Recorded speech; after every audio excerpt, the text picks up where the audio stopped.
Assalamualaikum warahmatullahi wabarakatuh. Salam sejahtera bagi kita semua.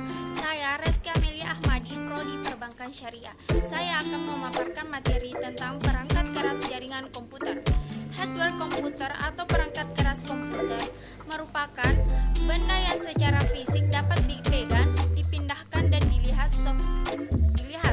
Software komputer atau perangkat lunak komputer merupakan kumpulan instruksi atau program prosedur untuk dapat melaksanakan pekerjaan secara otomatis dengan cara mengelola atau memproses kumpulan instruksi atau data uang yang diberikan. Sejarah komputer.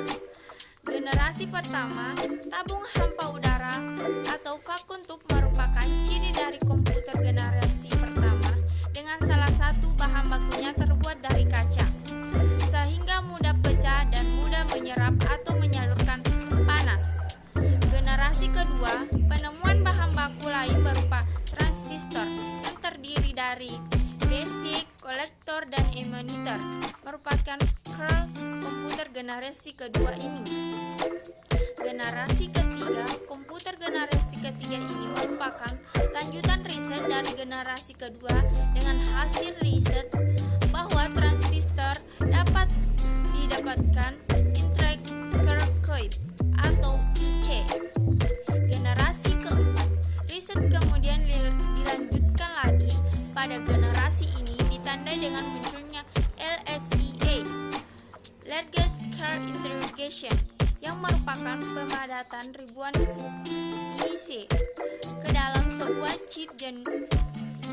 Jenis-jenis komputer berdasarkan golongan. General Purpose Computer merupakan komputer yang dibuat untuk keperluan secara umum dan digunakan setiap hari.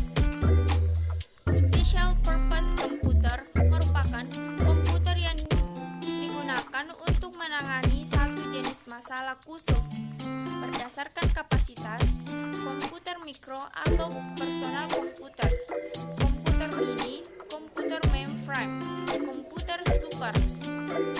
Berdasarkan data yang diolah, ada beberapa: digital komputer, analog komputer, hybrid komputer, perangkat output, sistem komputer, perangkat input keyboard, sebuah papan kunci yang terdiri dari huruf dan angka, scanner, alat yang digunakan untuk merubah teks atau gambar digital untuk diolah di komputer, floppy disk drive, alat yang digunakan untuk membaca dan merekam data dengan media penyimpanan disket, mouse atau tikus, alat yang digunakan media penyampaian, optical drive, alat untuk membaca kepingan CD dan DVD, joystick, alat untuk menggerakkan kursor ke segala arah, biasanya digunakan untuk permainan, untuk menampilkan hasil dari proses pengolahan pada CPU.